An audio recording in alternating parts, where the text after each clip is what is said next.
कक्षा 2 की online class में आपका स्वागत है।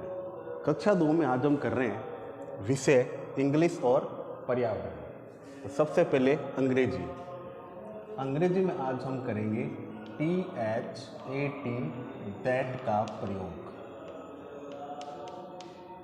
दैट के प्रयोग को समझेंगे। इससे पहले हमने पिछले पीरियड के अंदर दिस के प्रयोग के नियम को समझा था कि दिस का प्रयोग कहाँ होता है, तो उसे दैट का प्रयोग कहाँ होता है। तो सबसे पहले दैट THAT दैट का अर्थ होता है,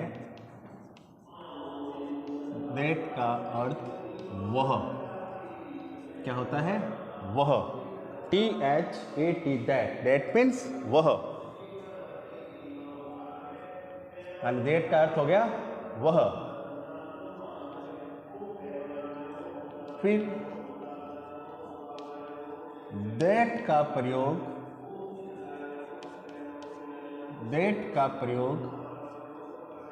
एक वचन संज्ञा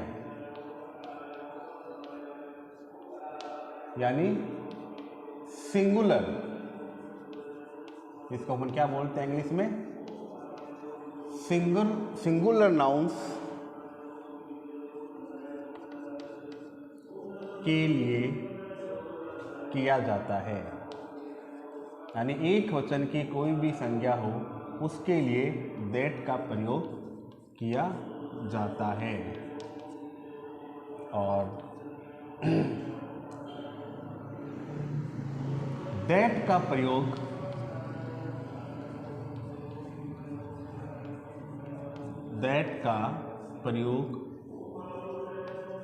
दूर स्थित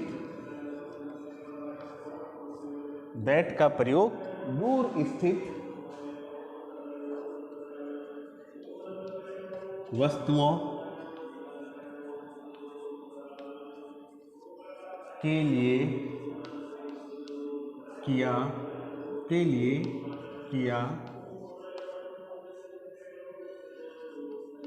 जाता है।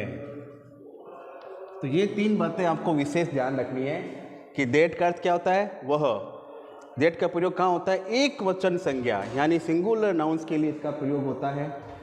और दैट का प्रयोग दूर स्थित, क्या विशेष ध्यान रखना है, दूर स्थित वस्तुओं के लिए किया जाता है। जैसे सामने कोई दूर पेड़ है तो हम क्या बोलेंगे, दैट इज ए ट्री। क्या बोलेंगे, दैट इज ए ट्री, वह पेड़ है। और अगर पास में हो तो हम किसका प्रयोग करेंगे, दिस का प्रयोग होता है। पास की वस्तुओं के लिए दिस का और दूर की वस्तुओं के लिए दैट का प्रयोग करते हैं। जैसे THAT that is a tree, that is a tree, वह एक पेड़ है। THAT that is a man, वह आदमी है।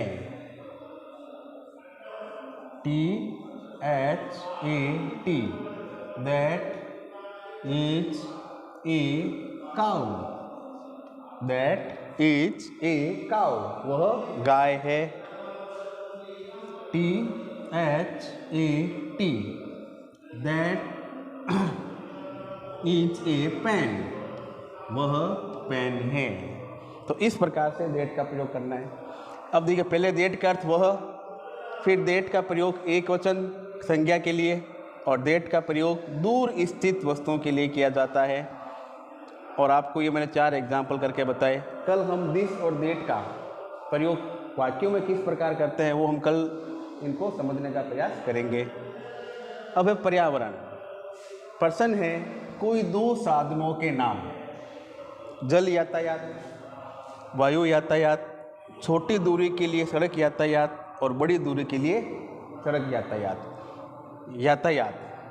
यानी हम जब एक स्थान से दूसरे स्थान पर जाते हैं तो किसी न किसी साधन के द्वारा ही जाते हैं, और जिन साधनों का हम प्रयोग करते हैं आने जाने में, वो क्या कहलाता है? यातायात कहलाता है। क्या कहलाता है? यातायात। अब इसने कहा है कि जल यातायात, जल के द्वारा अगर आपको यात्रा करनी हो तो आप किन साधनों के द्वारा करेंगे?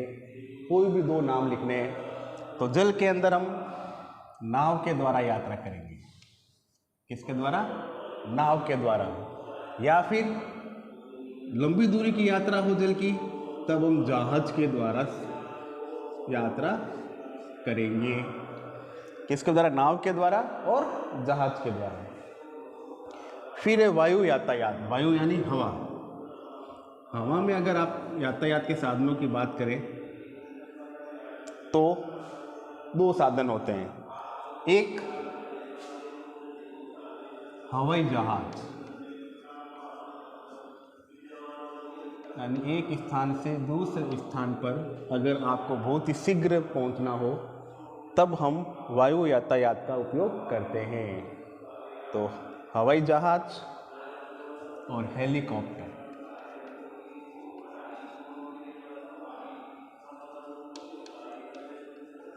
हेलीकॉप्टर। फिर छोटी दूरी के लिए सड़क यातायात। अब सड़क यातायात, सड़क के द्वारा एक स्थान से दूसरे स्थान जाना, लेकिन छोटी दूरी, यानी ज़्यादा दूर नहीं, छोटी दूरी के लिए सड़क यातायात के हम कौन से साधन का प्रयोग करते हैं? या तो हम करेंगे रिक्शा, रिक्शा का प्रयोग करेंगे, या छोटी दूरी के लिए हम साइकिल, साइकिल का प्रयोग करेंगे। और सड़क के द्वारा बड़ी दूरी की यात्रा करने के लिए सड़क यातायात का साधन कौन सा है? यानी एक स्थान से दूसरे स्थान जाना है लेकिन उनकी दूरी क्या है? अधिक है। तो फिर हम किसके द्वारा जाएंगे? वो हम जाएंगे बस के द्वारा। किसके द्वारा? बस के द्वारा और रेल के द्वारा। रेल और बस। तो ये क्वेश्चन लिखे अभी हमने। जल यातायात में हुआ नाव और जहाज, वायु यातायात में हवाई जहाज, हेलीकॉप्टर, छोटी दूरी की सड़क यात्रा रिक्शे में जाएंगे या साइकिल पर जाएंगे, और बड़ी दूरी के लिए सड़क यातायात या तो हम जाएंगे बस में या रेल में। तो इनको कॉपी में उतारिए, याद कीजिए। धन्यवाद।